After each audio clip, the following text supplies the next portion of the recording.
Bismillahirrahmanirrahim. Assalamualaikum warahmatullahi wabarakatuh.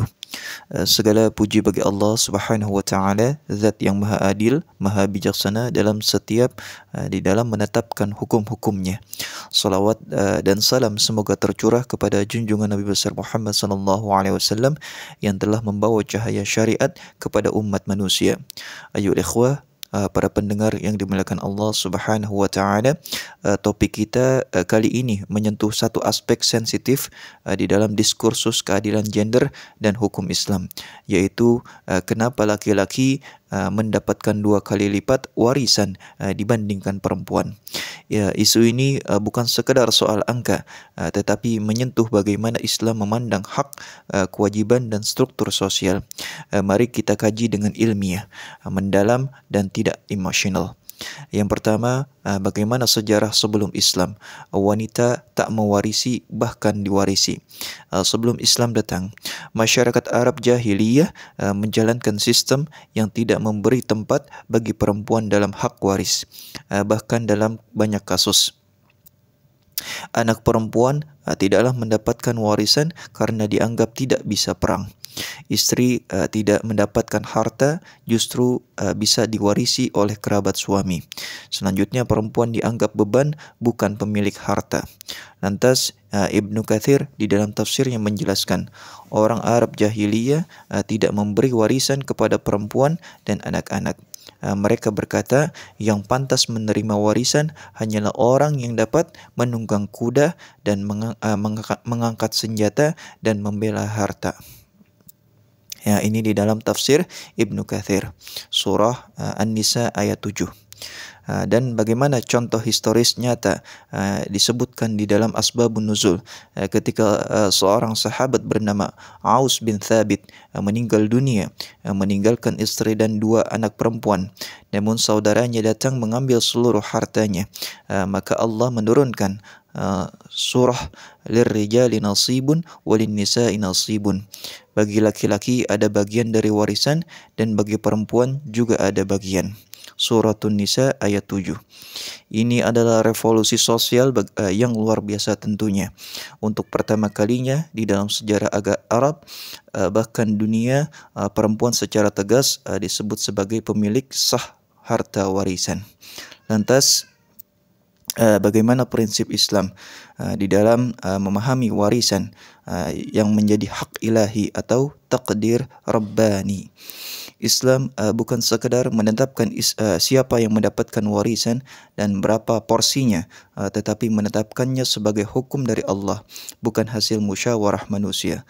Allah Subhanahu wa taala berfirman, "Aba'ukum wa abna'ukum la tadruna ayyuhum aqrabu lakum naf'a fariidatan minallah innallaha kana 'aliman hakima." Bapak-bapak kamu dan anak-anak kamu, kamu tidak mengetahui siapa di antara mereka yang lebih dekat manfaatnya kepadamu. Semua itu adalah ketetapan dari Allah. Sesungguhnya Allah Maha mengetahui lagi Maha bijaksana. Artinya kita tidak boleh menilai hukum warisan ini dengan perasaan ataupun logika manusia semata, karena Allah Subhanahu wa taala lebih tahu hikmahnya. Lantas mengapa laki-laki dapat 2 kali? Ini kita analisis secara hukum dan juga sosial. Secara tekstual Allah Subhanahu wa taala berfirman, "Lidzakari mithlu hadzil unthayain." Anak laki-laki mendapatkan bagian 2 kali anak perempuan. Suratun Nisa ayat 11. Namun mengapa demikian? Apakah ini bentuk diskriminasi? Marilah kita lihat sistem sosial di dalam Islam. Di dalam Islam, laki-laki wajib menafkahi istri, anak dan kadang kerabat lain. Yang kedua, perempuan tidak wajib menafkahi siapapun meskipun sekaya apapun dia. Lantas, mahar, nafkah dan tempat tinggal adalah beban suami sepenuhnya. Jadi, perbedaan warisan adalah bagian dari keseimbangan tanggung jawab. Warisan bukanlah hadiah, tapi bagian dari sistem keuangan dan sosial Islam yang saling terhubung. Kata Syekh Yusuf Al-Qardawi, beliau mengatakan, jika kewajiban finansial hanya ada pada laki-laki, maka sudah seharusnya ia menerima lebih banyak untuk menunaikan tugasnya. Yang selanjutnya, bahwa tidak selalu laki-laki itu lebih banyak. Fakta penting yang sering diabaikan adalah dalam lebih dari 30 kasus waris, perempuan bisa mendapatkan porsi yang sama atau bahkan lebih dari laki-laki. Contohnya, ibu mendapatkan sepertiga jika pewaris tidak punya anak, sementara ayah hanya seperenam. Dan seorang istri dapat seperempat jika suami tidak punya anak, lebih banyak dari suami yang hanya seperempat jika istrinya punya anak. Dalam beberapa kasus, perempuanlah yang mewarisi seluruh harta, misalnya sebagai satu-satunya anak perempuan. Dr. Muhammad Imarah mengatakan, mereka yang menuntut kesetaraan angka telah memisahkan satu bagian dari struktur hukum Islam yang menyeluruh. Ayol ikhwah yang dimuliakan Allah. Lantas bagaimana perbandingan dengan sistem barat dan tradisi dunia? Sampai abad ke-19, di Eropa perempuan tidak memiliki hak warisan penuh. Bahkan di Inggris, hukum common law menyatakan bahwa perempuan menikah tidak punya kepemilikan pribadi, hartanya tetap menjadi milik suami. Sementara itu, Islam sudah menetapkan hak waris perempuan 14 abad lebih awal dalam bentuk hukum tetap yang tak dapat ditolak oleh siapapun. Lantas bagaimana keadilan Islam di mana menyesuaikan hak dengan beban? Keadilan bukan berarti menyamaratakan. Di dalam Islam, keadilan adalah meletakkan sesuatu pada tempatnya. Wad'u syai' fi mahallihi.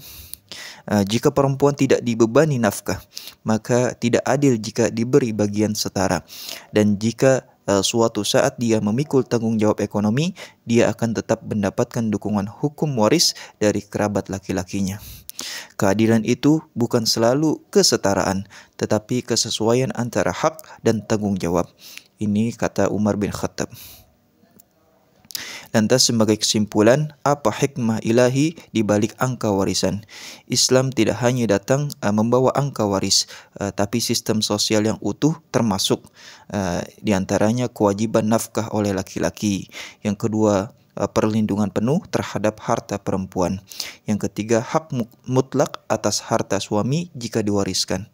Yang selanjutnya juga jaminan sosial melalui zakat dan wasiat. Maka sangatlah tidak ilmiah jika kita mengisolasi satu hukum seperti warisan 2:1 tanpa melihat konteks sistem Islam secara menyeluruh.